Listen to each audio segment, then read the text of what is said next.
Thank you, Chairman Suarez and Ranking Member Green, for your passionate remarks this morning and for holding this important hearing on historic protests that we are seeing in Cuba. I think this is a pivotal point in history. It's a moment in time, and we need to take advantage of it.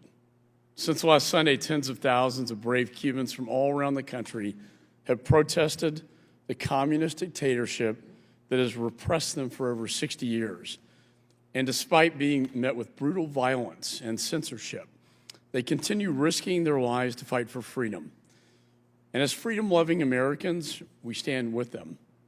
The people of Cuba were promised communism would work. They were told to sacrifice their freedoms and ambitions in exchange for a utopia of equality and world-class health care. Instead, the 3 generations, over 60 years, have been doomed to misery and shortages as a result of this failed ideology. Brave Cubans have woken up to the lies and propaganda fed to them by Fidel Castro and his cronies. And the world must bear witness and recognize the significance of this historic time.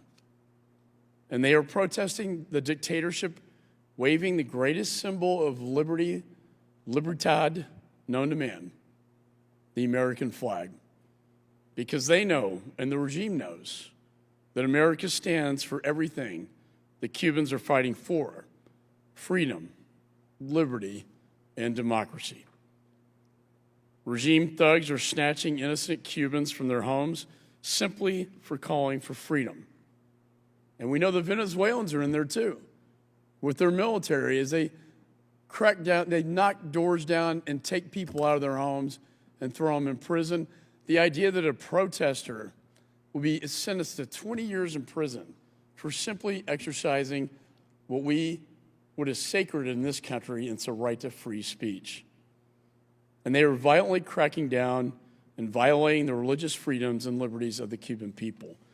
They're also using Chinese technology to block and censor internet access from the island.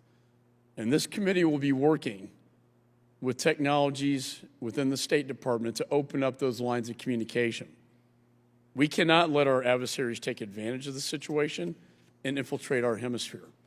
And the world is watching, and they're watching very closely what we do at this moment in time. These human rights violations cannot and will not go unpunished. Cubans deserve liberty and all that it entails, and we must do everything in our power to fight with them for their freedom. And that work begins in Congress, and it begins at the White House.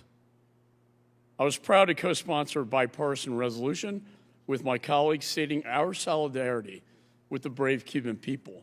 We must also make sure the administration is doing everything it can to provide uncensored internet access around the country. We need to work with the Biden administration to lead the international effort for Cuban freedom and freedom fighters, supporting the democracy leaders and activists on the island. Simply put, we have a moral obligation and a duty to support their aspirations. We need our democratic and freedom-loving allies around the world and peace-loving people around the world to stand with the people of Cuba to support them against this oppressive regime. I want to take this moment to commend our witness, Rosa Marie Paya, for her strength, for her advocacy.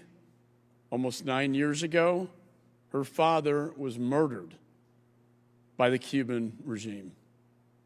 And we are so sorry, Ms. Paya. And many others were too. And many sit in prison, rotting in jails because of this monster and his successors. He was internationally known Cuban dissident, your father, and to this day, his death has never been properly investigated. Your family, like many others who dare to speak to the truth, to power, has paid the ultimate price in your struggle for freedom. And I have to say, Ms. Paya, I admire your bravery. I want to thank you for being here today. What is happening in Cuba is all the proof we need that communism and socialism are bankrupted ideologies that can only lead to utter failure and human misery. So in closing, as Cubans continue to stand up and reject communism and the dictatorship that has doomed 3 generations of Cubans, let me just say we will stand with them as they bravely fight for freedom. Cuba Libre.